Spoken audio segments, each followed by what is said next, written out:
Assalamualaikum Bu Heni, ada yang bisa saya bantu dengan kedatangannya di sini? Waalaikumsalam Ibu Ratna. Ini eh, sekedar bagi-bagi unek-unek atau curhat lah tentang anak saya yang jadi korban bullying sama intimidasi dari gurunya. Itu bullying di kelas 1. Anak saya sempat tidak masuk, hampir tidak masuk sekolah, minta diantar karena takut sama temennya. Ketika di dalam kelas itu, bukunya direbut, disobek. Jadi nggak hanya sekali, terus sampai akhirnya dia nggak mau berangkat. Akhirnya saya tanya kenapa ya, karena dibullying itu. Terus saya lapor ke gurunya, cuma dipisahkan tempat duduknya aja sih. Saya cuma gimana ya, rasanya kurang puas lah. Terus saya bilang ke anaknya, Mbak, kalau kamu dinakali terus kamu memang benar, kamu lawan lah kayak gitu. Terus di kelas 2 lebih parahnya lagi, eh, gurunya mengintimidasi, tapi memang nggak tertuju ke anak saya saja sih. Mhm. Jadi sama teman-temannya itu semua kalau ada apa-apa di kelas nggak boleh cerita ke orang tua gitu. Jadi anak saya tambah pendiam. Istilahnya kalau ada apa-apa nggak mau cerita lagi seperti dulu. Mhm. Terus di kelas 3 jadi korban pemelakan. Jadi uang tabungannya yang saya kasih untuk nabung itu kan tiap hari Senin ada program menabung bersama. Itu Mhm. sama teman-temannya diminta untuk jajan bareng. Dianya takut sih, terus nggak, istilahnya dia nggak mau ngasih tahu saya. Tapi saya bukunya, saya tanya, Mbak kemana ini kok uangnya nggak nambah? Dia diem aja sampai saya bingung ya, mau tak marah kasihan. Akhirnya saya pura-pura nangis. Terus akhirnya dia mau ngaku ya, itu Bu sama teman suruh buat jajan bareng. Terus sambil nangis dianya, uang saya juga sering hilang Ibu. Saya tahu sih yang ngambil, tapi itulah saya takut. Ya udah, yang penting kamu nggak usah istilahnya lapor namanya ke Pak Guru biar nanti Ibu yang ngasih tahu. Nah, itu sebenarnya ya yang saya takutkan, secara tidak langsung anak saya sudah menjadi korban bullying sama intimidasi yang dari kelas 2 itu loh. Kan gurunya apa ya, intinya tidak membolehkan anak saya cerita ke orang tua. Nah, jadi kalau ada apa-apa, kalau saya nggak sampai mendesak sekali, anak saya nggak mau cerita kayak gitu pun.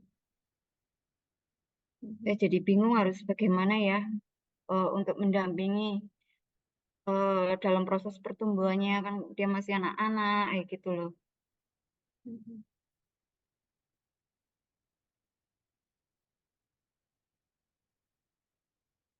Nah, tanggapan saya kalau dengar kisahnya Bu Heni saat curhat gitu ya, sebagai istilahnya berperan sebagai konselor itu, rasanya ketika mendengarkan tuh berempati ya terhadap kasus yang dialami oleh putrinya Bu Heni tadi. Terus mendengarkan 3 menit itu rasanya tidak mudah. Rasanya itu seakan ingin menyela, "Kok bisa sih, Mbak? Terus kok bisa seperti itu? Nah, siapa yang melakukan?" Nah, banyak pertanyaan-pertanyaan yang ingin saya lontarkan kepada Bu Heni untuk, menanyakan cerita itu kenapa sampai bisa terjadi gitu.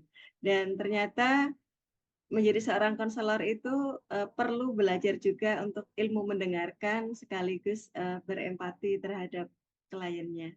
Terima kasih.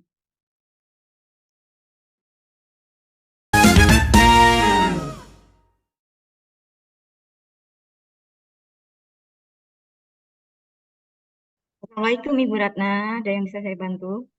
Waalaikumsalam Bu Heni.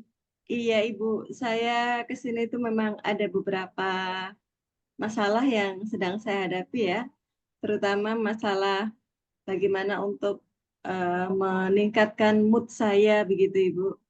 Akhir-akhir ini tuh saya sering merasa judek, kemudian kehilangan motivasi, kemudian seperti tidak bisa berpikir secara jernih, tidak bisa apa ya, memprioritaskan apa yang harus saya lakukan. Nah, ini tuh bermula dari banyaknya tugas atau banyaknya pekerjaan yang harus saya kerjakan di minggu-minggu ini, dan itu rasanya membuat saya hektik gitu. Nah, kalau saya hektik, justru saya itu tidak bisa apa ya, tidak bisa berpikir secara matang gitu. Apa dulu yang harus saya lakukan gitu. Saya terjebak pada keruwetan tugas-tugas yang berjejer-jejer itu, Ibu. Seperti tugas ini belum selesai, kemudian ditambah tugas baru, ada lagi, program-program baru yang harus saya lakukan, dan semuanya itu datang di waktu yang bersamaan, itu membuat saya, "Wow, mana dulu ini ya yang harus saya lakukan?" Begitu. Nah, akhirnya banyaknya tugas itu tuh, membuat saya itu merasa tertekan, kemudian merasa depresi begitu ya. Sepertinya saya bisa nggak sih ngerjakan ini sebanyak ini, dengan tempo yang bersamaan begitu. Nah, kadang saking judeknya saya itu, saya lebih memilih untuk menghindari tugas itu. Artinya apa ya, justru karena banyaknya tugas itu, mood saya itu jadi down gitu. Jadi tidak bisa melakukan apapun, sehingga saya menghindari tugas itu dengan mengalihkan ke hal-hal lainnya yang sebetulnya tidak ada hubungannya dengan tugas itu ya. Misalkan salah satunya, saya sering nonton drakor gitu ya, dengan alasan bahwa setelah nonton drakor itu, mood saya bisa kembali lagi, terus saya bisa mulai mengerjakan tugas-tugas saya lagi. Nah, tapi kenapa akhir-akhir ini tuh, setelah saya nonton drakor itu, mood saya itu belum bisa kembali lagi seperti biasanya, Ibu. Justru, saya itu tambah stresnya itu semakin banyak gitu loh. Karena saya sudah kehilangan waktu, deadline-nya itu sudah semakin dekat, sementara saya tidak atau belum menyelesaikan, tugas-tugas yang harusnya bisa saya cicil satu persatu itu. Nah, kendala utamanya adalah saya kehilangan motivasi, saya kehilangan mood di saat begitu banyaknya deadline yang harus saya kerjakan. Nah, kira-kira keadaan saya seperti ini tuh solusinya bagaimana ya, Bu, ya? Terima kasih, Bu Eni.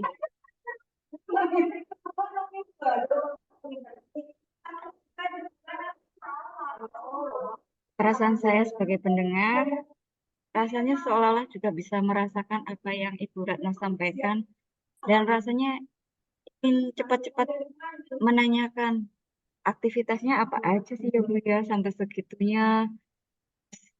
Bagaimana rasanya sih ya? Saya juga kadang pengen ngomong, oh ya saya juga pernah merasakan keadaan seperti itu. Istilahnya ingin eh, memberi solusi, ya seperti itu. Terima kasih.